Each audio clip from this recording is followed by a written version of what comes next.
लैंगिकतेबद्दल बोलायला आपल्याला इतकं अवघड का वाटतं बरं?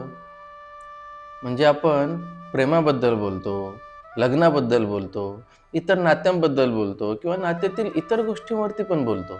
पण सेक्स हा विषय आला, की लगेच कुठेतरी मनात संकोच येतो किंवा कधी-कधी अपराधी भाव आल्यासारखं होतं आणि मग लगेच आवाज हळू होतो आणि आपली कुजबूज सुरू होते. असं का होत असेल? आपल्या नात्यातल्या इतर सगळ्या गोष्टींप्रमाणे किंवा आयुष्यातल्या इतर सगळ्या महत्त्वाच्या गोष्टींप्रमाणेच लैंगिकता हा सुद्धा आयुष्याचा एक महत्त्वाचा भाग आहे. खरं तर लैंगिकता हा आपल्या आयुष्याचा एक अविभाज्य भाग आहे. त्यामुळे लैंगिकतेविषयी आपल्याला माहिती असणं, आपण त्याविषयी माहिती घेणं, मोकळेपणाने त्याविषयी बोलणं आणि खरं तर मोकळा संवाद आपल्या बऱ्याचदा आपल्या जोडीदारांमध्ये किंवा आपल्या आजूबाजूला आपल्या मित्रमैत्रिणींमध्ये या विषयाचा एक मोकळा संवाद असणं, पालक आणि मुलामुलींमध्ये या विषयाचा मोकळा संवाद असणं खूप गरजेचं आहे. पण तरीही आपल्या समाजात सध्या तरी ते घडताना दिसत नाही.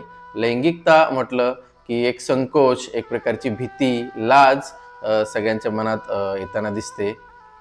याची कारणं खरं तर आपल्या अगदी लहानपणापासून आपल्यावरती झालेल्या संस्कारांवरती, मग ते घरातून असतील, समाजातून असतील, या सगळ्या ठिकाणावरून आपल्यावर झालेले जे संस्कार आहेत लैंगिकते संदर्भातले, त्या सगळ्यामध्ये याची कुठेतरी बीजं रुजलेली आहेत. त्यामुळे आज अनेकदा आपल्याला लैंगिकतेविषयीचं महत्त्व जरी मनातून पटलेलं असेल, मनातून ते उमगलेलं असेल, समजलेलं असेल, याविषयी बोलायला पाहिजे असंही वाटत असेल, मनात अनेक प्रश्न असतील, पण तरीही आपल्याला त्याविषयी समजून उमजून सुद्धा आपण त्याविषयी बोलायची हिंमत होत नाही. याचं कारण हेच मुळात लहानपणापासूनचे आपल्या मनावर कोरले गेलेले संस्कार आहेत. तर लहानपणापासून आपल्याला काय शिकवलं जातं, की लैंगिकता या संदर्भातले कोणतेही प्रश्न किंवा कोणते शब्द उच्चारायचे नाहीत. अशा पद्धतीचं कोणतं संवाद किंवा अशा पद्धतीचं काही बोलणं म्हणजे असे काही प्रश्नसुद्धा विचारायचे नाहीत. आई-वडिलांना किंवा मोठ्यांना असे प्रश्न विचारायचे नाहीत. आजूबाजूला कोणाशी असं बोलताना आपण जरी जाणवलं, तरीही आपल्याला त्याविषयी फटकारलं जातं आणि असे विषय बोलणं हे चांगल्या मुला-मुलींचं लक्षण नाही, असं आपल्या मनावर अगदी लहानपणापासून बिंबवलं जातं. पण खरं तर अशा पद्धतीने पालकांनी किंवा मोठ्यांनी गप्प बसवलं म्हणून लहान मुलांच्या मनात आलेले प्रश्न किंवा त्यांच्या मनात तयार झालेलं कुतूहल हे काही त्यामुळे शांत होतं का? किंवा ते कुतूहल संपतं का? ते प्रश्न मिटतात का? तर नाही. मुला-मुलींच्या मनामध्ये निसर्गतः काही प्रश्न नॅचरली त्यांच्या मनामध्ये त्यांच्या कुतूहलातून त्यांच्या मनात तयार झालेले असतात. त्या प्रश्नांची उत्तरं जर मोठ्यांनी सांगितली नाहीत, तरी ती मुलं इतरत्र कुठे शोधण्याचा तो प्रयत्न करत असतात.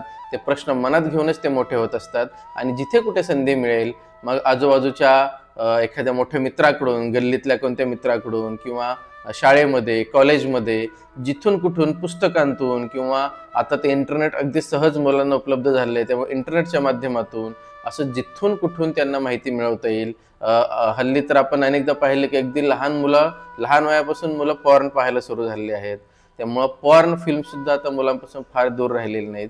तर तिथून सुद्धा म्हणजे असे जिथून शक्य असेल त्या ठिकाणावरून मुलं ही माहिती गोळा करायचा प्रयत्न करतात आणि मग अनेकदा योग्य माहिती न जाता चुकीच्या ठिकाणावरून चुकीच्या पद्धतीने चुकीची माहिती मुलांपर्यंत पोहोचण्याची शक्यता जास्त असते आणि त्यातून ज्या चुकीच्या माहितीतून मुलांच्या मनामध्ये अनेक गैरसमज तयार होतात आणि या गैरसमजातून अनेकदा काही चुकासुद्धा मुलांकडून घडतात आणि मग याविषयीचा गिल्ट मुलांच्या मनामध्ये कायमचा राहून जातो. यासाठी पालकांनी आणि समाजातील मोठ्यांनी लैंगिकता हा विषय समजून घेणं खूप गरजेचं आहे.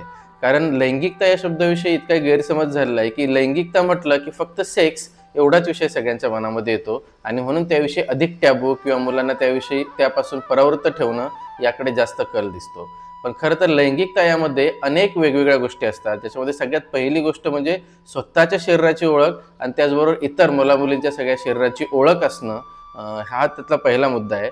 त्यानंतर मनात येणाऱ्या भावना ओळखणं, त्यामध्ये आकर्षणाच्या भावना असतील त्या ओळखणं, त्या मॅनेज कशा करायच्या हे शिकणं. त्यानंतर पुढच्या टप्प्यावरती आपल्या बाउंडरीज ओळखणं, म्हणजे आपल्या मनात जरी एखाद्या मुला-मुलीविषयी काही भावना येत असतील, तरी त्या भावना मनात येणं, त्या व्यक्त करणं आणि त्या समोरच्याने स्वीकारणं किंवा नकारणं.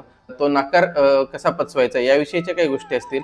अनेक वेगवेगळ्या त्या टप्प्यावरच्या ज्या काही बाउंडरीज आहेत, नात्यातल्या बाउंडरीज आहेत, या सगळ्याविषयी मुलांशी बोलणं आणि त्याच्या पुढच्या टप्प्यावरती कन्सेंट, म्हणजे कोणत्याही नात्यामध्ये समोरच्याची परवानगी आहे का, समोरच्याचा होकार आहे का, कन्सेंट आहे का, हे सुद्धा महत्त्वाचं असतं.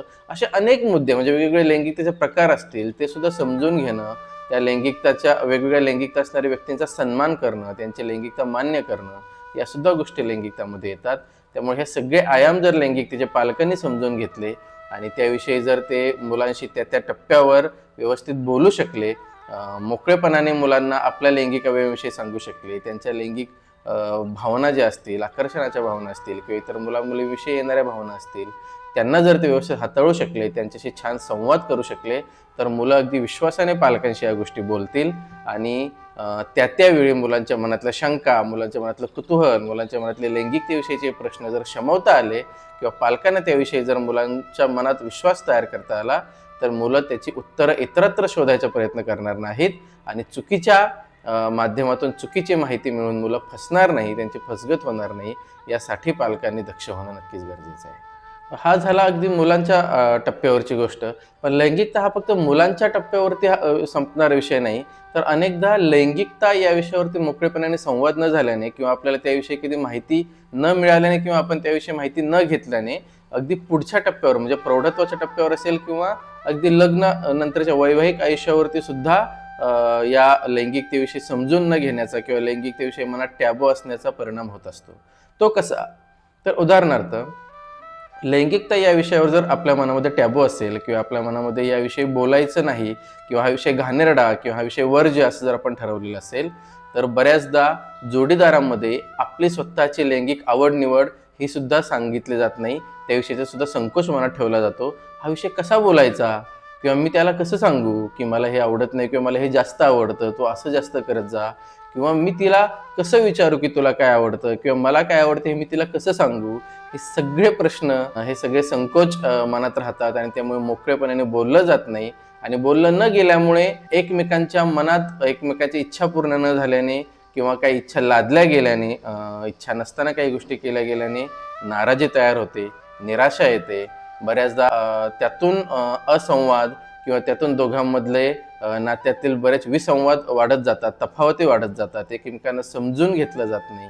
अनेकदा आपल्या मनामध्ये स्वतःच्या शरीराविषयी लाज असते. बऱ्याच मुलींच्या बाबतीत हे जास्त प्रमाणात घडतं, स्त्रियांच्या बाबतीमध्ये, की स्वतःच्या शरीराविषयी लाज असेल तर लैंगिक संबंध करताना सुद्धा ती लाज किंवा संकोच त्या ठिकाणी येतो आणि मग पुन्हा तो लैंगिक संबंधातला आनंद सुद्धा व्यवस्थित घेता येत नाही आणि मग तो आनंद घेताना आल्याने ते संबंध सुद्धा लादले जातात की काय, अशा पद्धतीने दोघांची त्या भावना असतात आणि यातून सुद्धा दोघांच्यातली दरी वाढत जाते. अनेकदा ही शारीरिक दरी नंतर मानसिक, भावनिक आणि मग ती नात्यात इतर ठिकाणी सुद्धा ती दरी किंवा तो विसंवाद किंवा त्यातून अनेक वाद वाढत जातात आणि छोटीशी गोष्ट फक्त लैंगिकता याविषयी समजून न घेणं, त्याविषयी मोकळा संवाद न करणं, या एका मुद्द्यामुळे नात्यात अनेक प्रॉब्लेम्स पुढे जाऊन वाढत जातात. एकूण काय तर संवाद नसेल तर समस्या शांतपणे हळूहळू वाढत जातात.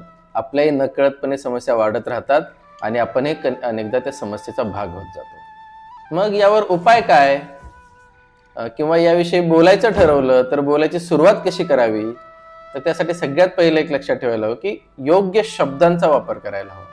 योग्य शब्दांचा वापर करायला शिकणं, आधी ते योग्य शब्द माहिती करून घेणं, मग योग्य त्या ठिकाणी त्या शब्दांचा वापर करणं, त्यासाठी बोलण्यासाठीची एक योग्य व्यक्ती निवडणं, की कारण अनेकदा एवढ्या वर्षांपासून किंवा आत्तापर्यंत कधीच बोललेलो नाही तर अचानक त्या विषयी बोलण्यासाठीचा तेवढा मोकळेपणा आपल्याला कुणाही सोबत किंवा सगळ्यांसोबत येणार नाही. तर त्यासाठी एक विश्वासू किंवा एक योग्य व्यक्ती जिच्याशी आपल्याला कम्फर्ट असेल, ह्या सगळ्या गोष्टी बोलता येतील मोकळेपणाने, अशी एक व्यक्ती कुणीतरी निवडणं, त्या व्यक्तीशी आपण या विषयावर बोलायला सुरू करणं आणि हळूहळू योग्य शब्द त्यासाठीचे आपण माहिती करून घेणं आणि त्या शब्दांमध्ये ते बोलत जाणं, हा पहिला टप्पा. त्यानंतर दुसरं, याविषयीची माहिती मिळवणं हे खूप गरजेचं आहे. त्यासाठीचे प्रयत्न आपण करायला पाहिजेत. योग्य त्या ठिकाणावरून योग्य ती पुस्तकं असतील, योग्य त्या वेबसाईट्स असतील, योग्य त्या माध्यमातून माहिती मिळवणं सुद्धा गरजेचं आहे. तिसरी गोष्ट आहे की याविषयीचे प्रश्न विचारणं म्हणजे चुकीचं नाही, हे सगळ्यात पहिलं लक्षात घेतलं पाहिजे. मग ते आपल्या मुलांनी विचारलेलं असू देत किंवा आपल्या मनात येणारे प्रश्न असू देत, आपण इतर कुणाला त्याविषयीचे प्रश्न विचारणं किंवा आपल्याला कुणी याविषयीचे प्रश्न विचारणं यात चुकीचं काहीही नाही, हे सगळ्यात पहिलं मान्य करायला पाहिजे. म्हणजे याविषयीची माहिती मिळवणं चुकीचं नाही, याविषयीचे प्रश्न विचारणं चुकीचं नाही आणि याविषयीचं बोलणं किंवा संवाद साधणं हे सुद्धा चुकीचं नाही, हे लक्षात घ्या. उलट जिथे संवाद आहे तिथे सुरक्षितता आहे. आणि लक्षात ठेवूयात की लैंगिकतेबद्दल बोलणं म्हणजे फक्त व्हल्गर बोलणं नाही, तर जबाबदारीने योग्य त्या शब्दात योग्य ती माहिती किंवा त्याविषयीचं बोलणं, योग्य ती माहिती शेअर करणं एकमेकांशी म्हणजे लैंगिकतेविषयी बोलणं. शिवाय लैंगिकतेबद्दल बोलणं म्हणजे आपण खूप बोल्ड आहोत किंवा आपण खूप विचित्र काहीतरी बोलतोय असं नाही, तर लैंगिकतेबद्दल बोलणे ही एक जबाबदारी आहे, अशा भावनेने आपण याच्याकडे बघायला पाहिजे.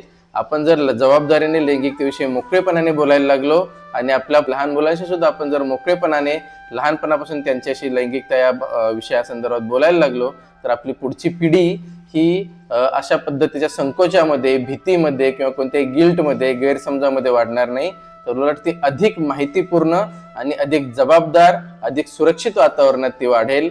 त्यामुळे आपण सगळ्यांनी मिळून लैंगिकतेविषयीचं हा टॅबू समाजातून काढण्यासाठी प्रयत्न करायला हवा आणि मोकळेपणा या विषयामध्ये कसं येईल यासाठी आपण प्रयत्न करूयात. तुमच्या मनात सुद्धा लैंगिकतेविषयी काही प्रश्न आहेत का? किंवा तुम्हाला काय वाटतं, लैंगिकतेविषयी मोकळेपणाने बोलायला हवं की नाही? किंवा त्या बोलण्यामध्ये काय अडचणी येत असाव्यात असं तुम्हाला वाटतं? तुमच्या मनात काही प्रश्न असतील तर ते सुद्धा आमच्यापर्यंत नक्की पोहोचवा. आपण तुमच्या प्रश्नांवरती सुद्धा योग्य ती माहिती योग्य त्या शब्दांमध्ये द्यायचा नक्कीच प्रयत्न करू. तर जोडून राहा मैत्रकुल सोबत आणि महत्त्वपूर्ण माहिती इतरांपर्यंत सुद्धा शेअर करत राहा. धन्यवाद.